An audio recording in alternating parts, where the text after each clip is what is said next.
Hey y'all, it's Karis. This is my Module 11 Padlet discussion. I have my notes here. So, after watching the movie scene on Brooke and Gary, the first thing that came to my attention from the Four Horsemen of the Apocalypse examples was criticism. And this was mainly in Brooke. I wrote a lot down, but she started with the dishes. She was upset because Gary wouldn't just get up and help her right away, which valid. I get it. I'd probably want to get it done too. But then she just started criticizing him about things. It was first started with the lemons. And then she brought up things from like years ago, like before they started dating or were, I think, married. She wouldn't give him a chance to speak, and she was just criticizing and nagging at everything he was doing. And I understood her frustration because she just wanted more effort from him. But that's hard, especially for guys, when you don't explain what you want. So, yeah, it started with the lemons, and then it turned into literally everything after that. Like, she was like, "You never get me flowers." And he was like, you said you didn't like flowers. And she was just saying that it was about the principle of the situation, the intentions behind it, but he's not going to understand that if she didn't communicate it. So there was a lack of communication and criticism. And then for Gary, I wrote defensiveness, which honestly I feel like was a bit valid, but at the same time he should have been able to understand where Brooke was coming from. He became frustrated and defensive, and he was excusing his behavior by making just like not excuses, like he was making excuses towards her, saying like, "Well, you didn't tell me this, you didn't say you wanted to do this, you said you didn't like this." And although I understand his frustration, at the same time he should have been able to see that it was the principle, and it was bigger than just flowers and how many lemons he got.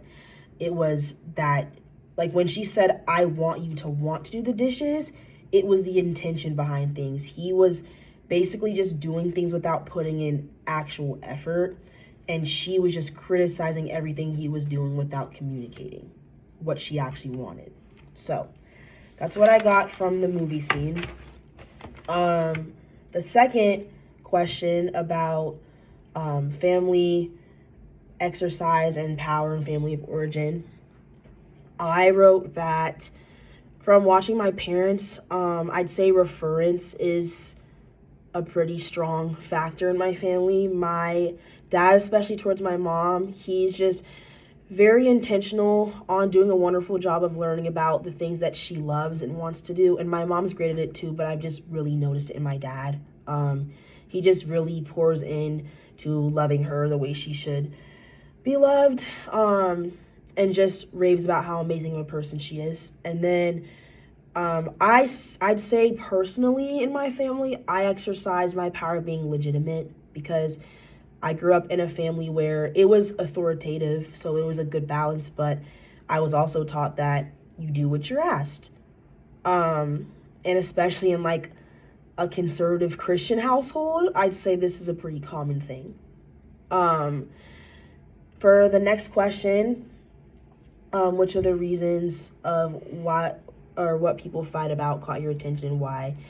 I put children, and I put two specific reasons. So the first reason is because I feel before a marriage, children should be a topic that is talked about sooner than later, especially if you see yourself spending the rest of your life with a person. Mainly because you don't know what if you go into a marriage, get married, and you don't know if your spouse wants kids or not? What if the dad wants kids and the mom's like, the husband wants kids and the wife's like, "I never said I wanted kids"? Or let's say you're in a gay marriage or you're a lesbian couple, and you didn't talk about how you wanted to carry the kid, if you wanted a surrogate, or which mom wanted to carry the kid.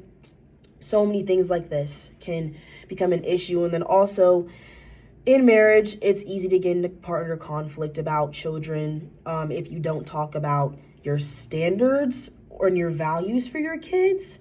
And then also, if you're going through like a rough patch or your marriage is shaky or you're getting a divorce, that's when more conflict can arise as well, because custody reasons, and just depending on why the divorce is happening, that can affect the kids too if they are not explained to about like what's causing the divorce.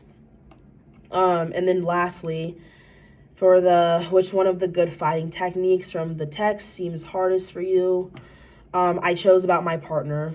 And personally, I looked at all of them, and I don't really think any of them are too hard now. But in the past, when my partner and I first started dating, I'd say something that was hard for both of us was using conflict to attack problems, not your spouse. Now, it never got to a point where we were like yelling at each other or it was aggressive, but I do know that there was sometimes some blame shifting. And I remember I really had to work on that, but I think we both did it out of like kind of like a self-protection type of thing, because we had both been in very unstable relationships with mentally unstable people, and we wanted to change that. So instead of realizing, okay, we just need to communicate what went wrong and why we're upset, we would get defensive and kind of protect ourselves, and it turned into blaming one another for the issue instead of actually looking at the bigger picture. But yeah, that's the end of my video, and I hope that makes sense.